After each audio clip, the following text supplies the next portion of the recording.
Hi welcome to Kiran TV news. గత ప్రభుత్వంలాగా ఈ ప్రభుత్వం లేదు. శాంతి భద్రతల అంశాల్లో కాస్త కఠినంగానే వ్యవహరిస్తుంది అని చెప్పాలి. ఎందుకంటే ఇటీవల కాలంలో చాలామంది అక్రమార్కులు అరెస్ట్ అయ్యారు. అయినప్పటికీ కూడా గత పోకడలను పోకుండా అలాగే కొనసాగుతున్న వాళ్ళు కొంతమంది ఉన్నారు. బహుశా వాళ్ళకి తెలివి లేకపోవటమా కారణం, లేకపోతే తెలియకపోవటమా తెలియదు కానీ, లేదా బలుప తెలియదు కానీ కొంతమంది ఇంకా అదే ధోరణిలో వ్యవహరిస్తున్నారు.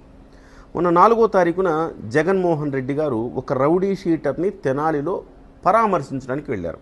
పోలీసులు ఏదో అరెస్ట్ చేశారని చెప్పి. ఆ వెళ్ళిన సందర్భంలో జగన్మోహన్ రెడ్డి గారిని చూడటానికి నరసరావుపేట నుంచి ఇర్ఫాన్ అనే ఒక యువకుడు తెనాలికి వెళ్ళాడు. తెనాలికి వెళ్ళి మీడియాతో మాట్లాడుతూ ఉప ముఖ్యమంత్రి వర్యులు పవన్ కళ్యాణ్ గారిని దుర్భాషలాడాడు. అయితే అతను దుర్భాషలాడుతూ అతను ఏమన్నాడంటే, నన్ను ఏమీ పీకలేరని అసలు ఏమన్నాడు అతను ఒకసారి విందాం.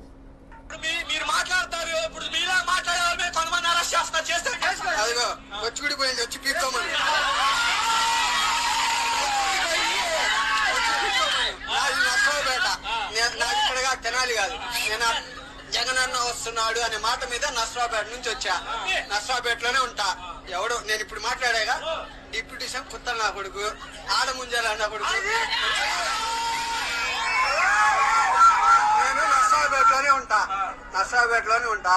వచ్చి ఏం పిక్కుంటాడు పిక్కోమని. అంత ధైర్యం ఏంటి మీకు అసలు?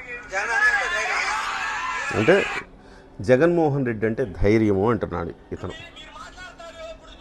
ఇతను ఏం చేశారు, వెంటనే పోలీసులు ఇతని మీద నరసరావుపేటకు సంబంధించిన గ్రామీణ పోలీస్ స్టేషన్లో ఫిర్యాదు అందిందంట. నరసరావుపేట మండల ప్రధాన కార్యదర్శి లక్ష్మీనారాయణ శుక్రవారం రాత్రి ఫిర్యాదు చేస్తే శనివారం ఇతన్ని ఈ ఇర్ఫాన్ అనే వ్యక్తిని అరెస్ట్ చేశారు. ఇది సో అరెస్ట్ చేసిన తర్వాత ఇప్పుడు జగన్మోహన్ రెడ్డి వచ్చి కాపాడతాడా? ఎట్లా కాపాడతాడు? మీ ధైర్యం ఏంటి అంటే జగన్మోహన్ రెడ్డి అని చెప్తున్నాడు. జగన్మోహన్ రెడ్డి ఏం చెప్పాడు? ఈ రకంగా బూతులు మాట్లాడమని చెప్పాడా? అంటే జగన్మోహన్ రెడ్డి గారు కూడా ఆలోచించుకోవాల్సిన అవసరం ఉంది. ఇది కేవలం ఇదేదో ఇర్ఫాన్ అనేవాడో లేకపోతే ఇంకొకడో కాదు. అక్కడ జగన్మోహన్ రెడ్డి గారు ఒక స్పష్టమైన ఆదేశాలు ఇవ్వాల్సిన అవసరం ఉంది క్యాడర్కి. మీరు సహేతుకమైన రాజకీయం చేయండి.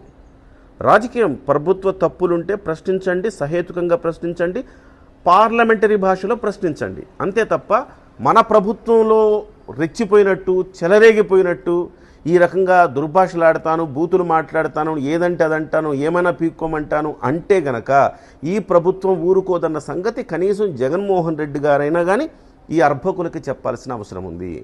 ఇమ్మీడియట్గా పోలీసులు అరెస్ట్ చేశారు. పోలీస్ మార్కు ట్రీట్మెంట్ నడుస్తూ ఉంది.